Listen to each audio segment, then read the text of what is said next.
Gold, trusted gold buyers. మీరు తాకట్టు పెట్టిన బంగారాన్ని విడిపించి ఈ రోజు ఉన్న మార్కెట్ ధరకు మహేష్ బాబుకి వచ్చేటప్పటికి కృష్ణ గారి అబ్బాయి బిగినింగ్ లో అంతా కృష్ణ గారి ఆ అబ్బాయి లెగసీ అయితే ఉంది. ఆ? ఆ లెగసీ అయితే ఉంది. లెగసీ ఉంది కదా, అది ఒకటి బాగా హెల్ప్ చేసింది. ఉమ్, తర్వాత ఇతనికి బాగా ఇంట్రెస్ట్ అని చెప్పి యంగ్ హీరో చిన్నప్పటి నుంచి కూడా క్యారెక్టర్ అవును చేశాడు. మేము ముగ్గురు కలిపి ఒక సినిమా కూడా చేసాం. సినిమా పేరు గుర్తులేదు నాకు. సార్. బ్రదర్స్ లాగా చేసాం. ఓకే.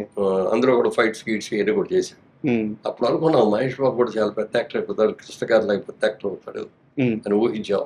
అందుకంటే కూడా ఎక్కువగా పెద్ద యాక్టర్. కృష్ణ గారు అనేవారు సార్ ఆ టైంలో. కృష్ణ గారికి బాగా కాన్ఫిడెన్స్, ఓకే. మంచి యాక్టర్ అవుతాడు వీడు. ఉమ్, అంటే రమేష్ ముందయ్యాడు.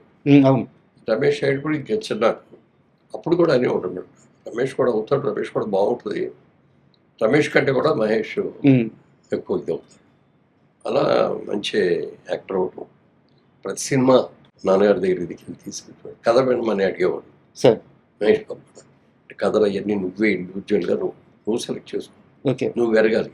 నేను చెప్పి నేను ఇది బాగుంది, ఇది వద్దు, ఇది బాగాలేదు అని చెప్పడం బాగుంది సార్. ఆ నిర్ణయాధికారికి కొడుకు ఇచ్చేసాడు. అతను అలాగే మంచి సెలెక్ట్ చేసుకోవడం, మంచి బ్యానర్లు సెలెక్ట్ చేసుకోవడం, అలాగే మంచి డైరెక్టర్ని చేసుకోవడం, అవన్నీ కూడా చేసి సక్సెస్ అయ్యాడు. మా సినిమా కూడా వచ్చిన తర్వాత మేము అదే అనుకున్నాం. అప్పుడు కృష్ణ గారితో ఒక సినిమా చేసాం అంతే సార్. మా బ్యానర్లో. అందులో నాగార్జున గారి హీరోను, కృష్ణ గారి ఫాదర్, నాగార్జున గారి ఫాదర్గా కృష్ణ వారసుడు వారసుడు. సార్. ఆ వారసుడు అడిగితే ముందు నేను చేయను అయ్యా క్యారెక్టర్ అది ఇది అన్నాడు. అని మళ్ళీ కొద్ది రోజులు అయిన తర్వాత మళ్ళీ ఆయనే ఫోన్ చేసి సరే ఒకసారి కథ వచ్చి చెప్పమనంటే అది హిందీ సినిమా, అది హిందీ సినిమా రీమేక్. అది ముందు హిందీ పిక్చర్ చూడండి సార్ అన్నాం. హిందీ పిక్చర్ చూసి అరేంజ్ చేసాం. అది చూసేసి బాగుంది, క్యారెక్టర్ బాగుంది, చేస్తున్నాలే అన్న. అలా చేశాను. ఈ మహేష్ బాబుని కూడా మరి నేను అంటే ఇద్దరు యాక్టర్గా ఉన్నప్పుడు కొన్ని సినిమాలు కలిసి చేయడం కానీ, లేకపోతే కృష్ణ గారి అబ్బాయి కానీ, కృష్ణ గారి ఫ్రెండ్ కానీ మొత్తం మీద మేము డేట్లు అడగగానే వెంటనే ఇచ్చాం. ఓకే. అన్నీ సక్సెస్ఫుల్గా జరిగినాయి, అందరూ హ్యాపీగా ఉన్నాం. ఈ సినిమాని ఇవాళ యంగర్ జనరేషన్ చూపించాలి. అప్పుడు చూసిన వాళ్ళు అందరూ బాగానే చూశారు.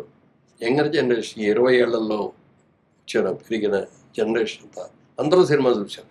సార్. టీవీలో అందరూ సినిమా చూశారు, లేకపోతే ఏదో యువతకి అన్ని రకాల. అతడు సినిమా చూడని ఇల్లు 2 తెలుగు రాష్ట్రాల్లో లేదంట. లేదు, అది నిజంగా నిజం.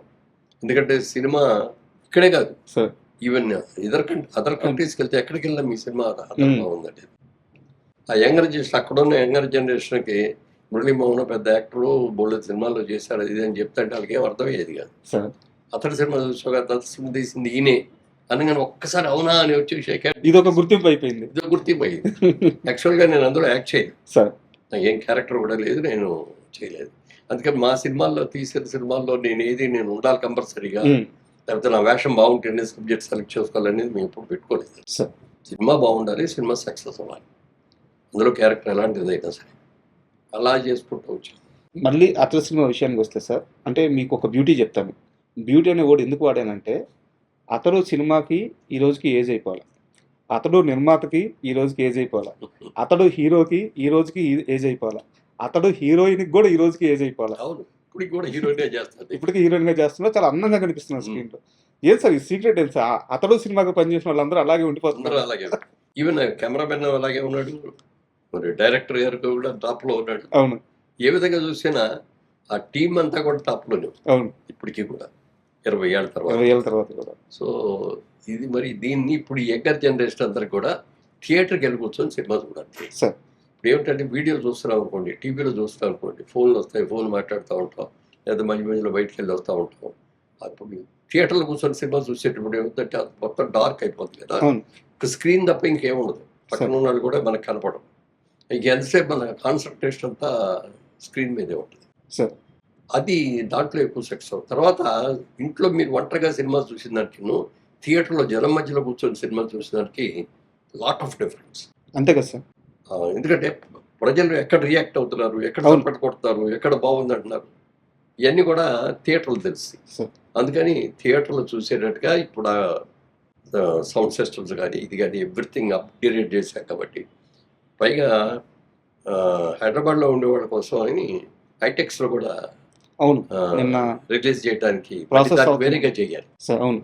ఇప్పుడు దీనికోసం చేసిందంతా చాలు, సరే అది కూడా చేయండి, ఎంతైనా పర్వాలేదు. ఉమ్, ఆ ఒక్క ప్రింటే రిలీజ్ అయ్యింది, ఉమ్. అది అక్కడ రిలీజ్ చేద్దాం. ఎందుకు సార్ ఇంత స్వార్థం మీ ఫ్రెండ్ కొడుకనే? అట్లా 2 కోట్ల కొడుకు అనేది ఉంటుంది డెఫినెట్గా. ఉమ్, మంచివాడు, చాలా మంచి వ్యక్తి. ఉమ్, కృష్ణ గారు ఎంత మంచిగా ఉంటాడో ఉమ్, బాబు కూడా అంత, మహేష్ బాబు కూడా అంత ఇదిగా ఉంటాడు. ఉమ్. ఎప్పుడు నవ్వుతూ ఉంటాడు వాళ్ళ నాన్నగారు లాగానే. సార్ ప్లస్ మా బ్యానర్ కూడా మంచి పేరు కదా. అంతే కదా సార్. దాంట్లోకి అతను సినిమా, ఇన్ని సినిమాలు తీసిన 25 సినిమాల్లో మిగిలిన గురించి చెప్పేదానికంటే అవును. అతను ముందు చెప్పిన తర్వాత మిగిలిన చెప్తారు. సో అందుకని వాళ్ళ అప్గ్రేడ్ చేసి జనానికి మళ్ళీ ఒకసారి బాగా చూపించాలనే ఉద్దేశంతో చేసాం.